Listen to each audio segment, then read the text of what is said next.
Friday already? Oh God! Yeah. Thank goodness. Thank God. TGIF.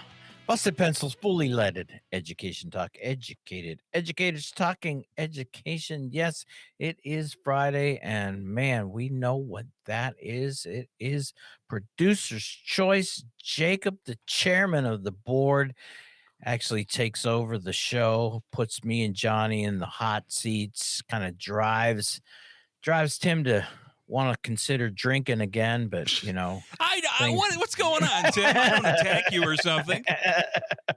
You're too nervous about this show. I'm not actually nervous, but I just want to point out too to people, the hardcore followers.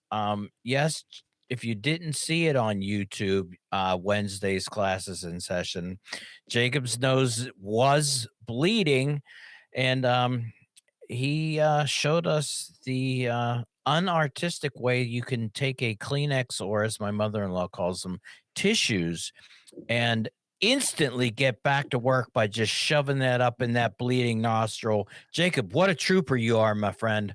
Yeah, Tim, I'm a hardworking guy. I'm dedicated to the show. This is the most important thing in the world to me. And if you want to bring up other incidents, I did split my pants on a homeroom once. We didn't mention it, but if people want to go back, there are plenty of things we can remember about times Jacob had a small emergency on the show. You know what, though? Your commitment and, effort to making sure that Busted Pencils always comes first. It was there. Johnny Lupinacci, we miss you. We understand, though, man. Holy smokes. First week back at it, right?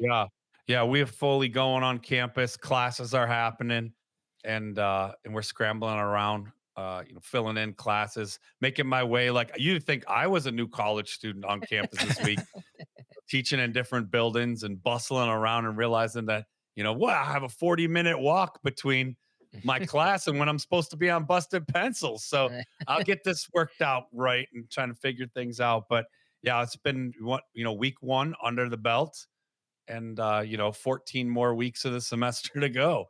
That's kind of us college semester folks are used to that 15-weeker, so that's week one in the books, and it's Friday. Hey, Tim, and I got to say, shout out to your mother-in-law. She's actually correct. It's a tissue unless it's the brand Kleenex. I know. Right. I'm guilty of that all the time too. I always call every kind of tissue a Kleenex. I call my vacuum cleaner a Hoover. There you go. Yeah, only if it's a Hoover. I don't follow your specific rules, Johnny. Okay, you can't put me in a box. I use these layman's terms, which are sometimes brand names. Yeah, next thing you know, you're going to try and take over the Friday show and start. I call all podcasts Busted Pencils. That's just, to me, it's ubiquitous. Yeah, exactly. Jacob, man, I'm nervous. Everybody knows that, but I'm going to hand it off to you, my friend. Thank you, Tim. You don't have to be like Sarah Palin, afraid that I'm going to ask you a gotcha question or something. We have fun here, Tim. We're on the same team, except for when you keep calling me out for my nosebleeds. But I'd like to think we're friends, because it's time for Choo Choo Producer Jacob's Choice, chairman of the board. Ow!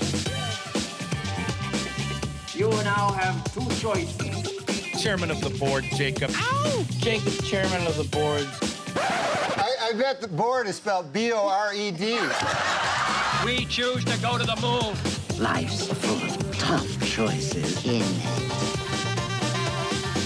You chose poorly.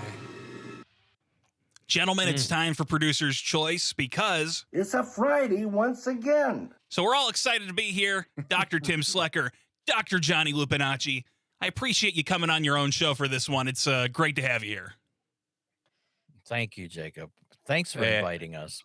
I wouldn't miss it, even if I was trying to make my way across a busy campus in week one, man. So that's what we're going to talk about today, actually, Johnny, because you were not able to be here for the that show we do, Class in Session. Yeah. Great show. Love it. Producer's Choice, I never forget for some reason. But you were a little late because this is the first week back at school. And that's what we're talking about, folks. We're talking about teachers going back to school. It's that time of year. Everyone wants to hear about it. So I'm going to start us off with a fun question. Dr. Tim Slekar, Can you All tell right. us a story about a bad time you had one year going back to school? Uh, Jacob, every year back to school changes my mood no matter what into sheer excitement. Ooh. And no, you know what? I kind of not far off from that though, because I have always been in that position of going like, I can't wait to get back. And I'll even say that as a kid, Mhm. I couldn't wait to get back to school. Like the end of summer was not a dread. It was not a, it was just like, okay, man, finally get back, get to hang out. I really saw the attendance, the social part of the school as being something that I really looked forward to. The teaching and learning aspects, I did a lot of criticism of that. We've said that. So back to school, um, man, it just generates whether I was teaching second grade, fifth grade in the city of Baltimore, teaching my social studies methods class, teaching graduate level courses. I just, man, no, I do not have a bad back to school moment, Jacob. Tim, you are not this positive. All right, we've been working together for a while now. There's something hidden behind those eyes and your positive answers, but I'm not gonna gotcha this time. I'm gonna let you go because I know you fear my questions. Johnny, come on, you got to have at least one horror story from heading back to school in your many decades of teaching. Hit us with one of them. Come on. Well, I'll say this Seriously. much. Yeah, I'll get you with one. You know, I hated going back to school as a student. I liked summer. I did like, but the things Tim talked about, and there, it's hard to find a bad back to school memory because it's the exciting time of year. And Tim, much like myself, like we were back early in football and different things as Mhm. students, and then as a teacher and a coach, the same. But Jacob, the toughest back to school fall for me ever was the very first year I wasn't teaching at a high school anymore or a school because I had gone grade school and then come back up. But like I was no longer a classroom teacher and I was starting in the fall as a professor. Mm. And this, Jacob, was like my worst back to school fall ever. I relocated across the country, and with most people are used to relocations and moves, and I didn't realize there was a big change in culture in terms of what teachers wore to school out in the Pacific Northwest. So, I came in my shirt and tie, and then on the first day wore a suit because as a teacher, all my years of teaching, you wouldn't have even thought of going to work not wearing, at least a shirt and a tie. Maybe not a suit, but a sport jacket or something if it was chillier. But you always had a shirt and tie and dress shoes and dress slacks or pants. And man, was I ever like laughed at, joked, poked. Hey, where are you from? What do you think? You're the president? Like what? I'm like, what? What is everybody? Oh, somebody moved here from the Midwest or the East Coast. But that whole fall was just my rhythm was off. I had homesickness. I missed my students in the class. I had new students, they were college students, but it's very different. I missed my colleagues. I missed the whole ambiance of back to school fall. So that was my worst back to school. Everything. I mean, we could go on and on. There could be a whole like graphic novel, funny book about all the ways I was making mistakes left and right for that fall back to school. Mm. Well, I think those transition moments are often where we have those tough memories. It's the first year of high school. It's the first year of middle school. It's the first time becoming a professor instead of just a high school or middle school teacher. It's those moments where we get caught up in all the things we don't know and don't know what to expect. That's when it's hardest. I'm going to open this up to both of you guys to talk a bit more on that subject. I mean, what is it like when you go from being elementary, middle school, high school teacher to becoming a professor? I mean, what is that transition like becoming a professor when you head back to school? Johnny, I had actually a different experience, and maybe it was because I think your relocation of truly across the country, I think that was really disruptive in that sense. And so I didn't really have that kind of move. I went from, I stayed on the East Coast. I moved from, the Baltimore, Washington area up to, upstate New York for my first professor job, SUNY Cortland. And I just was really ready to get at it because I, for so long, was so wanting, my desire to become a professor came from a real, I'm not going to use the H word, but a real concern for my colleagues in the K-12 world and their inability to be really awesome teachers. And I thought, you know, hey, I'm going to become a teacher educator. So when I got that first, assistant professor of teacher education position, I was fired up and ready to just like kick it because I was going to, change the world. So, uh, that transition for me was really empowering because I had gone back to school, and this might be the difference between I was, I made the decision to leave teaching and go back to school full time. Mm. And, I had those 4.5 years of working on my graduate degrees to really kind of get in a headspace of making the transition from K-12 teacher to becoming a quote professor. And I was ready to kind of make that move. I'm not saying I did all the things I thought I was ready to do, but I was excited.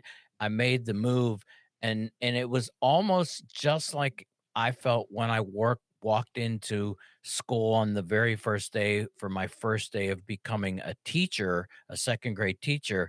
I was like, I am ready for this gig. I felt the same way for my faculty position at SUNY Cortland. Johnny, you already kind of touched on your specific experience making that transition, but I was wondering if you guys could talk about sort of in the broad strokes. I mean, what differences are there between being say a high school teacher and a professor when you're getting ready to head back to school?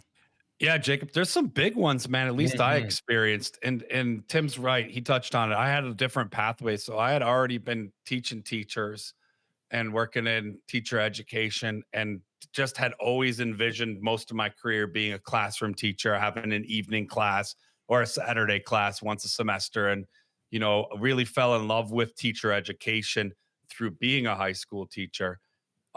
Some of the biggest shifts, like this, what that fall I referenced as my worst back to school fall, was the first time I didn't have, and I think I've talked about this here on Busted Pencils, maybe even a producer's choice episode, I where I like didn't those. have a whole bunch of young people that I was responsible for, but also who I were sort of co-learning with, who I, were checking in with every hour, sometimes 40 some new students, right? You have a different Mhm. interaction with your student base. And they're older and they're really looking to you more to teach them. And yes, of course, we break the mold and we don't just go up there and lecture for an hour, and we do activities and things. But it's all of a sudden like a giant community Yeah. that you're in. And it doesn't have that same sense of like, hey, it's the however many hundred of us all together. Now, of course, once I adjusted and sort of became more active in my college and in the programs and things, then that sort of felt that came back together. So one of the biggest difference, Jacobs, I think when, high schools, middle schools, even elementary schools, there's sort of a set community bound by like one building. Yeah. Maybe even if there's a couple buildings, if you're at a big high school, there's maybe the East Wing or something like that, or the athletic complex. But it's pretty tight and you see the same sorts of folks. And so the biggest shift being it scales up very quickly.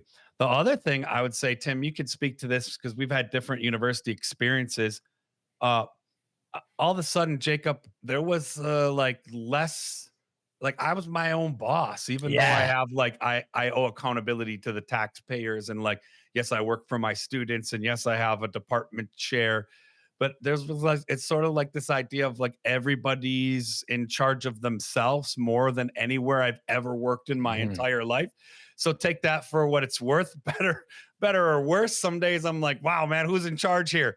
And then other days I'm like, oh, it's nice to be kind of have this autonomy. But I think there's a lot less of a time management strictness, Mhm. which you might think, well, that means you don't have to work as much. Well, it's like when you don't have a fixed, like, hey, school starts at 7:15. I want everybody in their classroom and then at the school, and then this is the time you're allowed to leave or whatever. Like as being a teacher, I always report to a principal or to the building kind of culture of stuff. And so, when you go off into college, it's a lot different. You have to do certain amount of work, but there isn't any system of like clocking in. And Mhm. there's no way necessarily to know. I guess, I mean, they could take like when I use my key card to scan the building and see how often is this guy here. So I think by and large, professors are working around the clock Yeah. because there's no clock in, clock out. But those are the two biggest things that come up. And then Jacob, I just missed, for me, that transition was about missing how natural it was to be like, hey, we got a football, even though they have those things in college, like as a professor, you're not part of the coaching staff Yeah. at, a big at a college. As a high school teacher or even middle school and those levels, like you wear many hats. And Mhm. and as a university professor, all of a sudden you're like, well, I mean, I'm busy, but I'm wearing only one hat. I'm a professor. And it feels like I'm missing some of those components, like whether it was coaching or being a club. Now you guys know, no spoiler alert, like I've worked my way into Back. feeling more at home, and I'm the hockey coach and I'm the professor. But this is a rare thing. Most, I think, probably only high school, middle school, and elementary teachers bring to the university. It's like they're like, hey, I'm used to being a teacher and these other things. So those folks of us in education tend to be, involved in campus in different ways than maybe some said other professors who might be listening. It's kind of Mm. funny because the students go away to college and suddenly they have more independence and it's more up to them to, manage your own time, get things done on time. But it's the same for professors when you go from teaching at a lower level to now you're a professor. A lot more independence, a lot less direct management. I think that probably contributes to the sort of freer atmosphere on a campus than you might feel in high school. For me, thinking about what you guys have talked about before, the big thing is talking about coming back to school and having your room that you can set up how you like it, put things up, decorate. That's a difference when you go to college, Yeah. isn't it? Because now you don't Yup. have a room. Sometimes you're in the auditorium. Sometimes, hey, go to this room. You're teaching there. We're doing this. Your rooms are all over the place. What's that like? On that one too, it's kind of interesting because particularly at least as a first and second year faculty, I like I said, I was so excited to be a professor that first year that when I got, my teaching schedule and it was like you're in Miller Hall from 9 to 11:50 and you're in the auditorium. It wasn't a rub at all. It's just like this is great. I get to go over here. But as time went on, you start to and Jacob, you really labeled it really nicely. You miss the fact of having a set space where you can create also, the classroom environment of a culture around the things that you're teaching, and particularly when I was, working with future elementary education teachers, right? I would do lots of artwork, lots of things that I want to hang up in the classroom. And you know, I remember one time, I was assigned to the same room, but it was quote a science classroom, real science. And Johnny, I mean, I had my students create these mobiles, the things that hang from the ceilings and Mhm. put I hung them all up, and I left and that department head got in Oh touch with yeah. my department head and said, "Hey, Slecker's got to take And here's the part though that really rubbed me. He's got that childish crap that they're doing in elementary education, that really devalues what we do in this science classroom. Oh man. I know. So, and in fact, though, we actually, though, then getting more senior, made a case, when I was at Penn State, that the elementary education program, we got our own space so that we could set it up as what it might look like in a real classroom with smart boards and all that, and it was a dedicated space. So, yeah, interesting kind of like tale of going, wow, this is great. I get to teach here, I get to teach there, to, oh my God, and then holy crap, now that I want to do really cool things, I got this crazy guy yelling at me to going, you know what? We'll Oh fix yeah. yeah, we'll fix you. Give us our own space, and we got it. So there's a quick story for you. Oh yeah, I think you're right, Jacob. More often than not, it's pretty standard that like you just get, just like professors, just like students get a room number or where their class is Mhm. going to be, and you see them kind of moving around campus trying to figure out, okay, I'm going to be in this room at this time, and like Tim said, with some seniority, you might get some regular spaces to teach in, or based on like the kind of class. Obviously, if you're like teaching chemistry, you probably have a chem lab, but that doesn't account for like your big lecture or your study breakout rooms. Those are just in classrooms all over campuses, and it's a logistical nightmare. And by and large, a different back to school than say setting up your classroom. Although Tim, you hit the nail on the head. I've been in a couple of situations where we've had like a classroom that looks like a classroom because we're teaching, elementary methods or classroom management, and so we have a classroom that's sort of assigned to, hey, who's teaching that particular course that needs the classroom to look like it's an elementary school. But yeah, it's a big shift. Do you remember going to college, Jacob, and seeing like the difference? Like, Yeah. wow, nobody really decorated these walls, huh? Yeah, it's funny because when you go to a college class, you start to build. You come in as strangers over time. You get to Yeah. know each other. It's more of a community. You develop your inside jokes from Jacob's nose was bleeding that one time, and now we all remember that.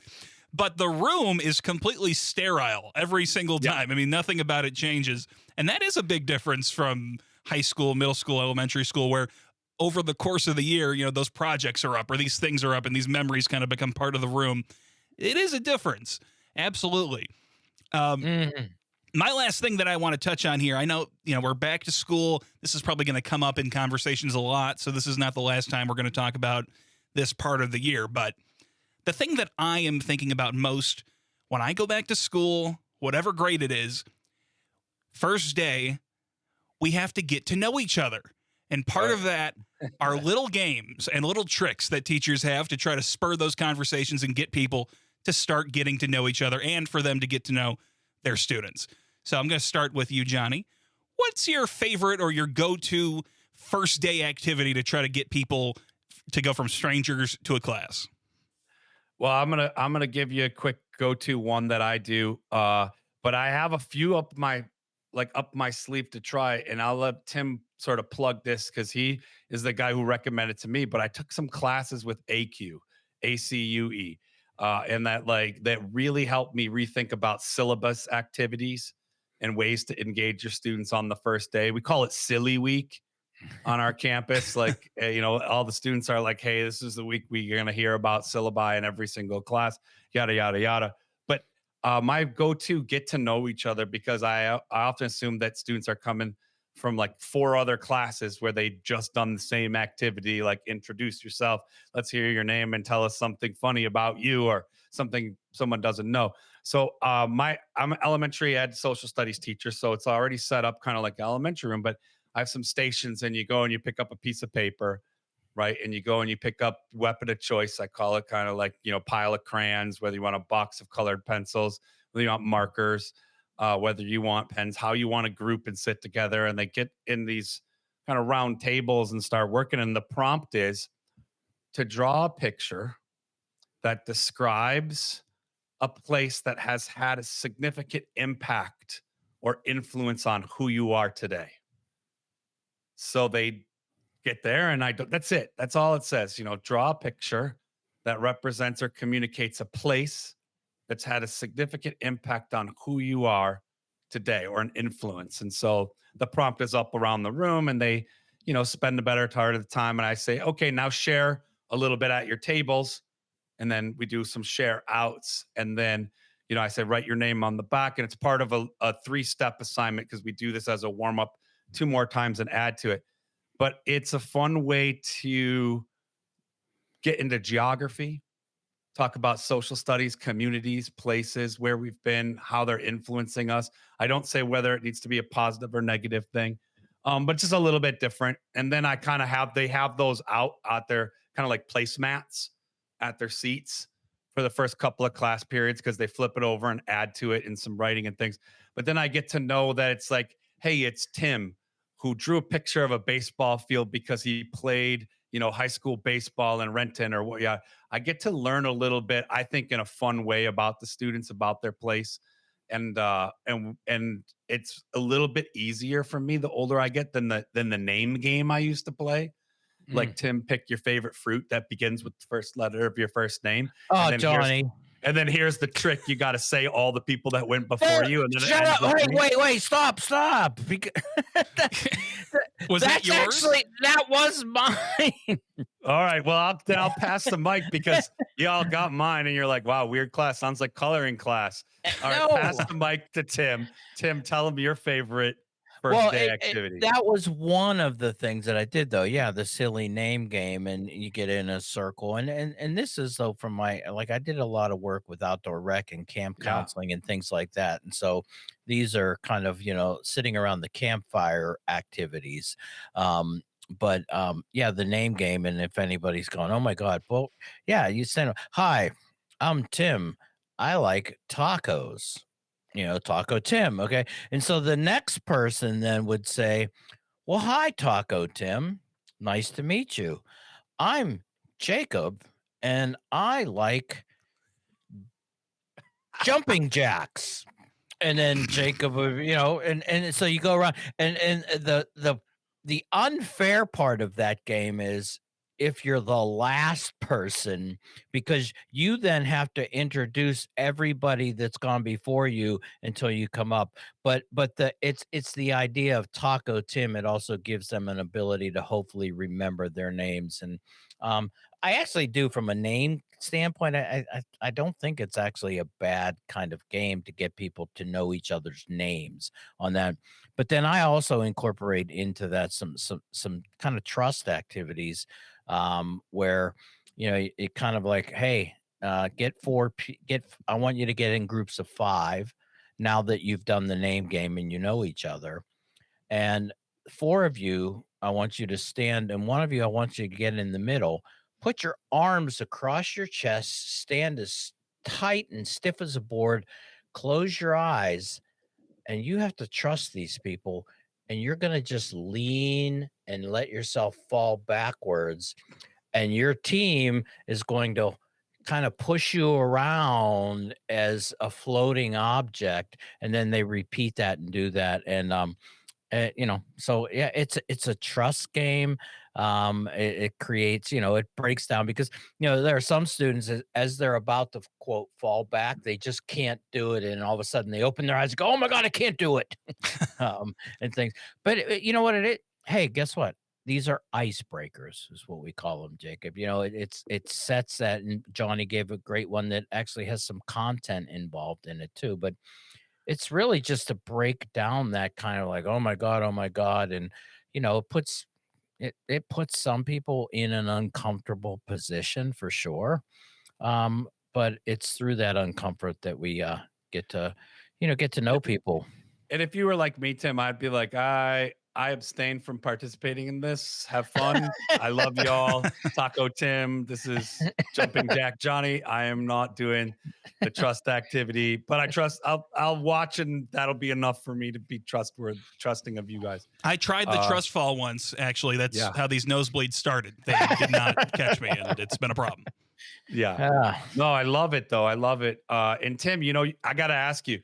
This is why I stopped doing the name game after so many years, is because I always felt like you're kind of, well, I'll see what you think, but the last person to do it is supposed to be you. You Mm. start with the person next to you, and then it comes and ends with you. That's why Tim Yeah. still So does that it. He you doesn't do have it that to- way. You have to repeat.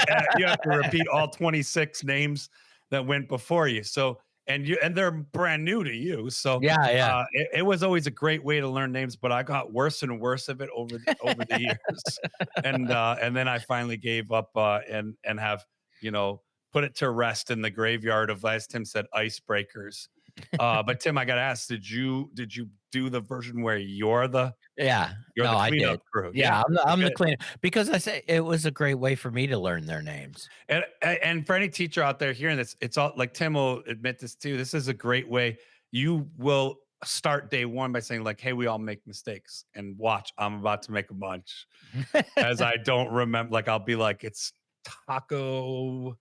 Is it Tim? Right?" And so you kind of break down some of those first day, like it's not okay to make a mistake in this space, and be like, that guy just butchered 80% of our class names. So fun stuff. First day of class kinds of activities. This was a great one, I think. A very good episode. I want to wish you guys both luck heading back for another semester of educated education. I believe Taco Tom and Jambalaya Jim, I want to say. Something like that. Thank you both for coming on. Of course, I'm producer Jacob. And before I wrap this show, I always do one more segment. So we're going to do that because it's customary and obligatory. Let's go! Guys, starting with Tim, as a person, not as a teacher, what's one of these icebreakers that you hate being put into? One of the ones that I absolutely hate, and I don't know if you know, again, a camp activity, you get a group of at least 5 people. You put one hand, everybody puts one hand in the middle, and they grab another hand, and then you put another one. You have to make sure that you absolutely don't grab the same person's hand, and then it's a big spider web mess, and you have to, without breaking hands, figure out how to unknot yourselves into a complete circle. Hate it. The human knot. Yeah, hate it. Thank you, Tim. And Johnny, same question to you. What's one of these icebreakers that you hate to participate in? I wasn't joking earlier about how I would be the one abstaining in Tim's class. It's any kind of like quick and immediate trust fall related activity or lift, like a group is going to collaboratively lift. If I'm going off the ground and hands are going on my body, like we're way outside of the comfort zone. So, human knot I can handle ish. I don't love it, but anything where I have to fall backwards or like lay down or, be actually physically vulnerable position, ain't happening. It's an automatic hate. But together, you guys are unstoppable because Tim is so trusting, and Johnny, you're able to defeat the human knot. So you're basically a superhuman when you put yourselves together. Thanks for coming on again. You're a great guest on your own show. But Tim, I think there's time for one last thing. You know what that time is, Jacob? It's time for a moment of Zen.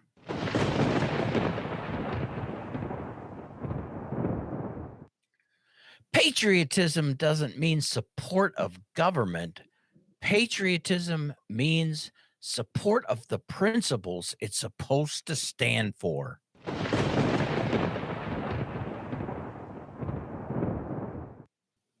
Thanks for listening to this special episode, Jacob's Producer's Choice.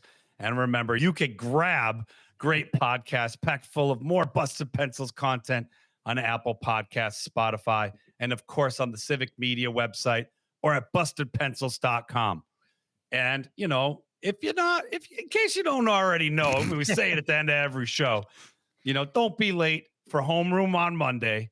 And you can grab next week's class in session, hopefully no nosebleeds, on Wednesday. And if you don't already know, there's a lot of information here. It's repetitive, but stay with us, Pencil Busters, because our favorite thing, Saturdays broadcast 3 p.m. Central Time across all the Civic Media Network stations for 1 hour.